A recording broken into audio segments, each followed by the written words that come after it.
All India Muslim personal law board के general secretary मौलाना उमरैन साहब का मैं शुक्रिया अदा करता हूं।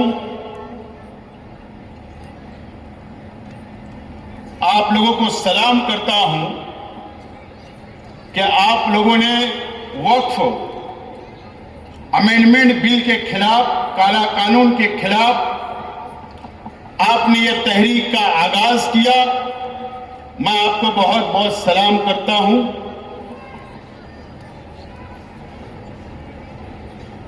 और यकीनन इस मुल्क की जो मरकजी हुकूमत है और उनका जो जहन है 2014 से लेकर आज तक मुसलमानों के खिलाफ अलग अलग काले कानून बनाए गए और 2014 से मुझे याद है कि मौलाना वली रहमानी साहब की क़यादत में all India Muslim personal law board ने 2014 से लेकर आज तक मोदी हुकूमत के खिलाफ में जब जब काला कानून बना, all India Muslim personal law board ने उनका मुकाबला करने का काम किया है। यह हमारे लिए बड़े फख्र की बात है कि ऐसी तंजीम आज हमारी सरपरस्ती इस मुल्क के अंदर मुसलमानों की कर रही है। मैं आपका बहुत बहुत शुक्रिया अदा करता हूं।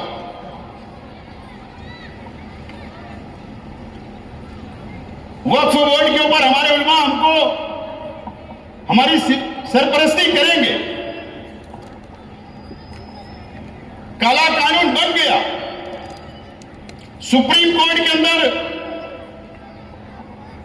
मामला है। सुप्रीम कोर्ट के अंदर क्या फैसला होता है आज हम नहीं बोल सकते, लेकिन हम इस देश के संविधान को मानते हैं, हम इस देश के कानून को मानते हैं, हम इस देश की अदालतों को मानते हैं। हमको उम्मीद जरूर है, लेकिन हमने ये भी देखा है कि हमको लॉलीपॉप बताया जाता है। कई मामलों के अंदर ऐसा हुआ, लेकिन फैसला हमारे अपने खिलाफ आए। यह भी हमने देखा, इस मुल्क ने देखा, दुनिया ने देखी है। हम आदर करते हैं और उम्मीद करते हैं कि जो मरकजी हुकूमत ने काला कानून बनाई, सुप्रीम कोर्ट उसको रद्द करने का काम करेगी और हमको इंसाफ देने का काम करेंगी, हमें उम्मीद है।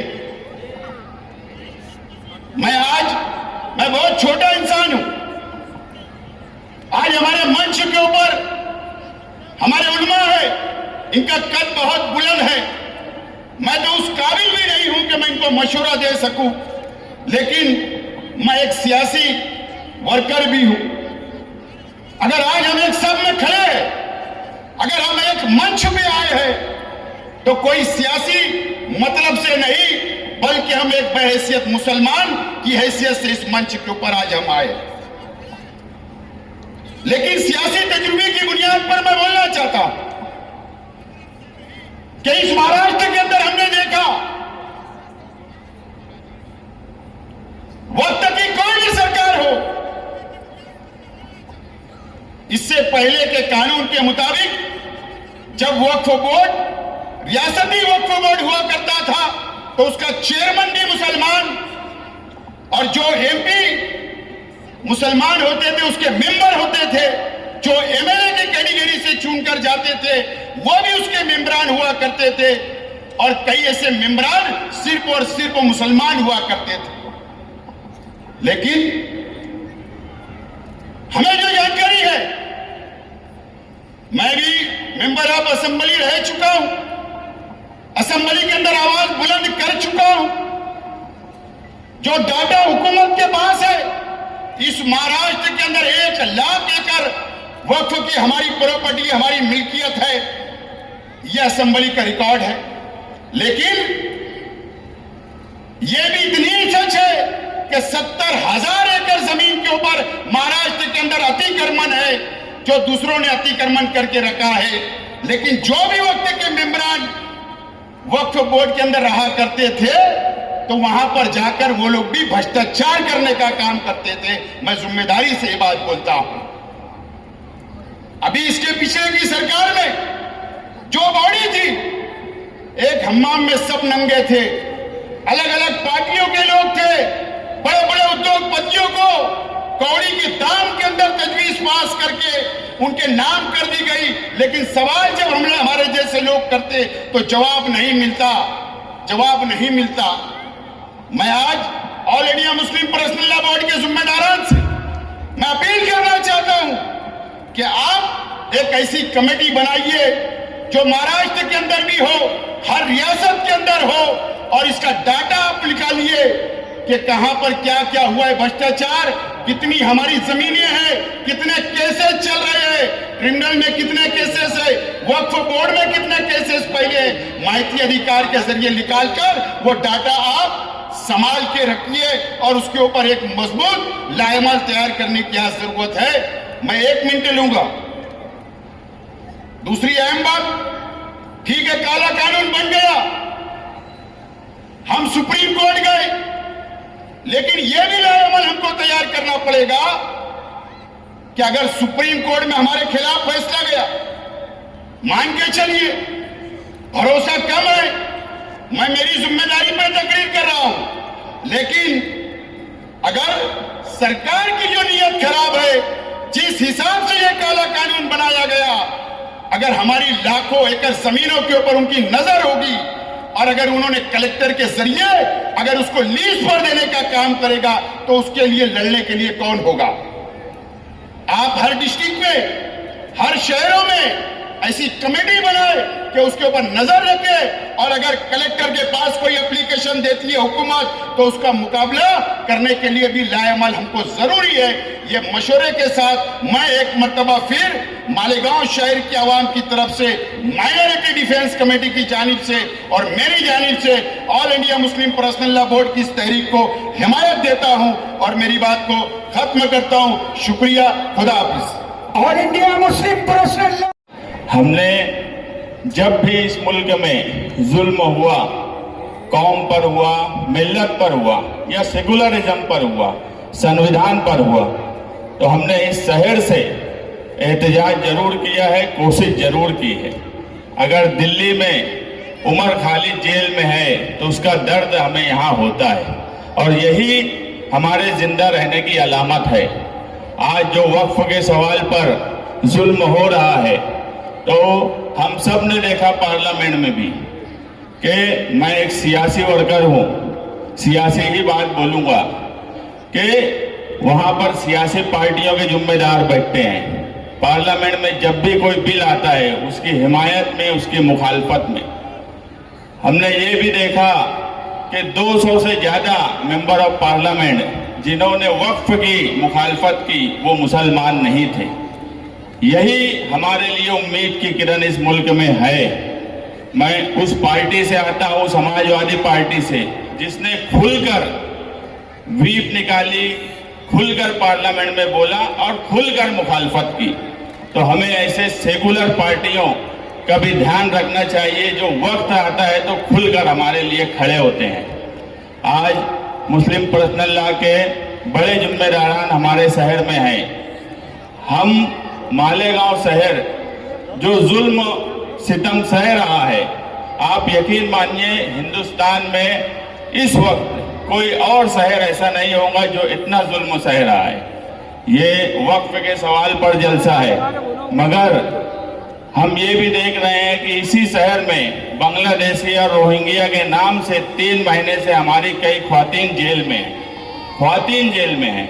आज ही उसकी चार्जशीट फाइल हुई है, एक भी बांग्लादेशी चार्जशीट में नहीं आया नजर, मगर वो आज भी जेल में है। इसीलिए हमने आसिफ शेख साहब और दूसरी कई पार्टियों ने माइनॉरिटी डिफेंस कमेटी बनाई थी और उस वक्त हमने तय किया था कि हमारे शहर में जो हो रहा है उसके खिलाफ और वक्फ के सवाल पर हम एहतजाज भी करेंगे और कोर्ट भी जाएंगे। हमने माइनॉरिटी डिफेंस कमेटी के कन्वीनर आसिफ शेख साहब की तरफ से सुप्रीम कोर्ट में एक पिटीशन फाइल की। हमारी कोशिश थी कि इस पर भी एहतजाज किया जाए, मगर जब भी मुस्लिम पर्सनल लॉ बोर्ड आवाज देती है तो हमें लगता है कि यही इस मुल्क में मुसलमानों की सही रहनुमाई कर रही है। और मौलाना उमरैन साहब जो हैं, जब भी वो आवाज देते हैं हम हमारी तहरीक रोकते हैं और उनकी तहरीक के साथ खड़े होते हैं कि हमारा इत्तेहाद दिखे।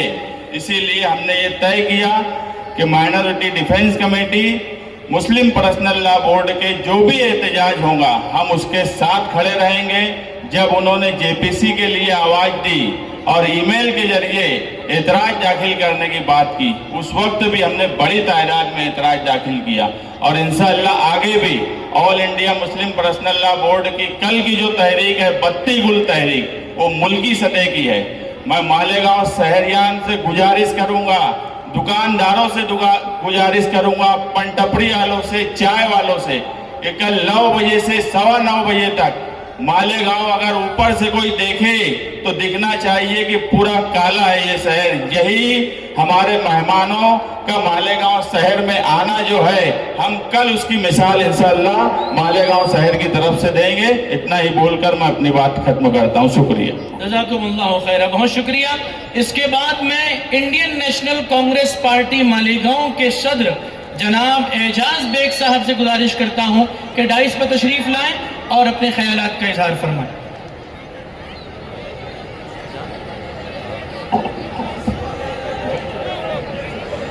औज़ुबिल्लाहिमिनश्शैतानिर्रजीम, बिस्मिल्लाहिर्रहमानिर्रहीम। आज के इस प्रोग्राम के सदर, मोअज़्ज़ज़ मेहमानान, अहलियान शहर, आज हम लोग मुल्क के अंदर 1 नंबर के शहरी हैं, मगर जब इलेक्शन आता है तो कोई ना कोई प्रोपेगेंडा मोदी सरकार करती है।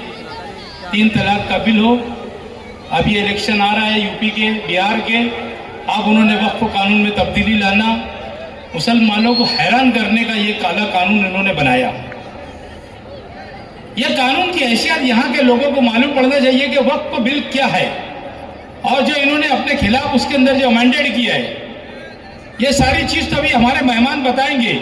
इस शहर के लोगों को जानने का मुकाम है, क्योंकि आज तक शहर के लोग बेदार नहीं हुए। अगर आज शहर के लोग बेदार होते तो माँ बहनों से ज्यादा आज मर्द होते हैं। यहां से लेकर तो मैं समझता हूं कि पूरा रौनकाबाद का एरिया भर जाता था। हम लोग कब जागेंगे? आज शहर के मुसलमानों को, हिंदुस्तान के मुसलमानों को जागने का मुकाम है। हमको 2 नंबर का शहरी बनाया जा रहा है, हमको 2 नंबर का शहरी बनाने की कोशिश की जा रही है। हमारी मस्जिद, और हमको अगर किसी को वक्त पर कोई जमीन करना है तो ये वक्त पर जमीन करने नहीं देंगे।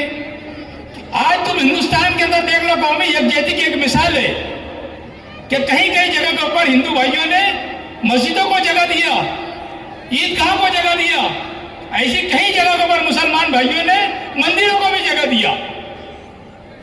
मगर ये बीजेपी की सरकार जो है, ये हमेशा लड़ाई और राजकारण कर सरकार रही है।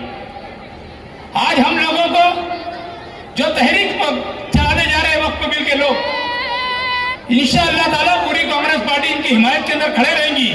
और जब भी मौका मिलेगा, जब इन्हें यह बोलेंगे हम लोगों को कि ये तहरीक चलाना है, हम लोग पूरी ताकत से ये तहरीक के साथ में रहेंगे इंशाअल्लाह ताला। आज वक्त हमारे मेहमानों को सुनने का, ये तफसील से बताएंगे कि वक्फ बिल क्या है, हमारी किस तरीके की जायदाद को हड़पने की कोशिश की जा रही है। ये सारी चीज को हम लोगों को सुनना है। शुक्रिया। जय हिंद, अस्सलाम। All India Muslim personal law board, अकाबिर बोर्ड, आगे बढ़ो।